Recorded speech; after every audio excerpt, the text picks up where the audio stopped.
Bom dia, boa tarde e boa noite. Seja bem-vindo ao nosso canal e se inscreva. Hoje a aula é do Centro de Mídia, que é uma repetição que foi elaborada pelo professor que nasceu para ser professor de Geografia, que é o Antônio Russo Júnior, auxiliado pelo professor Carlos Neri. Tá? O tema principal da aula como habilidade é a questão das transformações da paisagem, fotografias em diferentes épocas. E claro, o objeto do conhecimento são os mapas e a imagem dos satélites, ok? O momento aqui, a primeira pergunta é: o que é paisagem? É a questão disparadora para nós entendermos esse primeiro momento, ok? E, segundo a definição, é o seguinte: paisagem é o conjunto de elementos naturais e humanizados, ok? Que são apresentados numa questão regional, numa questão mundial, ok? Resumindo, paisagem é aquilo que eu vejo. Se eu subir num prédio e olhar uma paisagem urbana, ali é a minha paisagem. Se eu for para o campo, para o setor rural e olhar aquelas florestas, aquelas matas, é a minha paisagem que está no campo dos meus olhos, uma paisagem natural, ok? Aqui mesmo nós temos paisagem com animais, que seria natural, o Cristo Redentor ao mesmo tempo, que seria uma paisagem humanizada, ok? A primeira imagem que nós temos para falar é que aqui também, quando foi celebrada a missa no século XVI em São Paulo, tá? Era uma paisagem ainda muito natural. Ao passo que nós temos aqui os mapas ainda mostrando florestas, vegetações e seguindo também a paisagem natural. Nessa seguinte aqui, o que nós temos é basicamente uma paisagem urbanizada, tá? Que eram as câmaras lá de Vila Rica no século XVII, tá? Onde geralmente acontecia algumas rebeliões, algumas confusões sociais, ok? E também nós temos aqui uma ponte, uma paisagem mais humanizada, casas, construções de ocupação, e aí nós podemos ver esse processo de paisagem humanizada. Tá? O mapa de São Paulo apenas sombreado também em 1943, e aqui a cidade de São Paulo, que nós vamos conter um pouquinho para dizer o seguinte: essa área está sendo mostrada de 1930 a 1949. Aonde é vermelho, pessoal, é onde é mais urbanizado, aqui no centro, tá? E aonde é, como diz, mais distante, mais aqui, nós temos na periferia um lado mais acinzentado.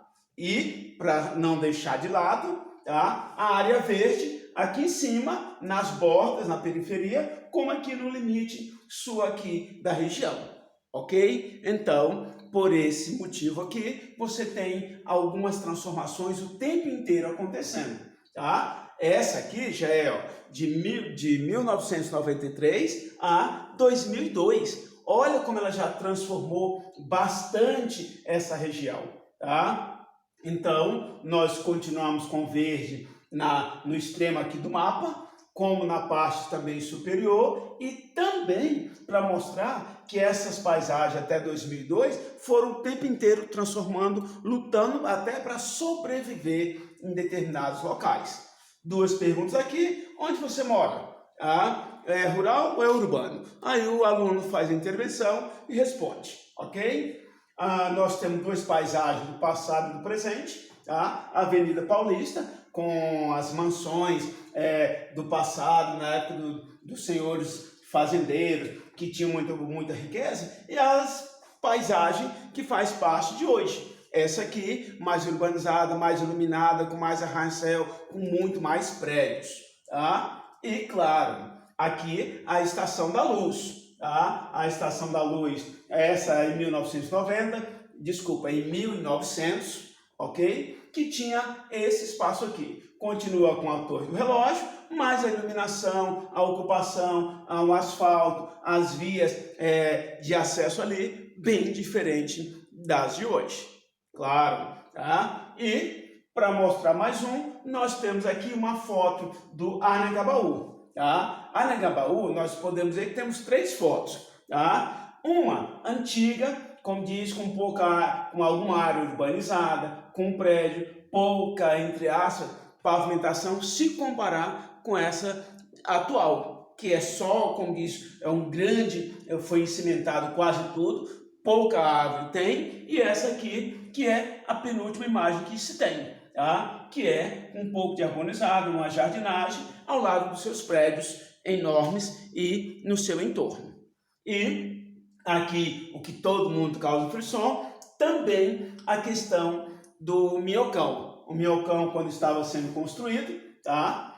Por volta de 1970, hoje, ao lado de prédios, dessa floresta, dessa selva de pedra, dessa floresta de prédio, e também utilizando a tecnologia para pontuar essas questões atuais. Tá? Olhando para São Paulo panoramicamente, do satélite, você percebe algumas áreas muito mais fechadas de urbanização, alguma área urbana, como o caso do Ibirapuera, ou o estádio de futebol aqui no outro extremo, ok? E para pontuar, para finalizar aqui, nós temos o mapa de São Paulo como a questão do satélite. Essa parte roxa aqui, toda ela, é a área urbana, tá? E a área verde de urbanização aqui. Um pouco mais na parte inferior e um pouco menos na parte superior do mapa, tá? E claro, não poderia deixar de ser, de pontuar que São Paulo, do ponto de vista, ele está no extremo de Salesópolis, tá? E nós temos outro extremo também, na parte superior aqui do mapa, Mariporã. E aqui embaixo, aqui nós temos também, desde São Bernardo o Jequitiba, tá? Todos eles construídos até pontuar na imagem do satélite noturno, aonde tem maior ponto de iluminação, que é aqui na parte do Rio de Janeiro, tá? Vindo para Campinas ou Santos, até chegar no limite de São Paulo. Pela quantidade de iluminação do satélite, você percebe o quanto a área é urbanizada, o quanto ela se transforma nesse ambiente noturno. Tá? E, para finalizar, nós temos aqui Megalópole, ou seja, Rio de Janeiro desse lado, São Paulo desse. Eles foram crescendo e se desenvolvendo tanto que eles vão chegar a ser o quê? A uma megalópole, vão se unir no decorrer do processo. Tá? Aí desde Guarulhos, Rio de Janeiro, a outras cidades que vão sendo, como diz, expandida por esse processo. Ok? Então, tenham boa aula e tenham boa competência. Até mais!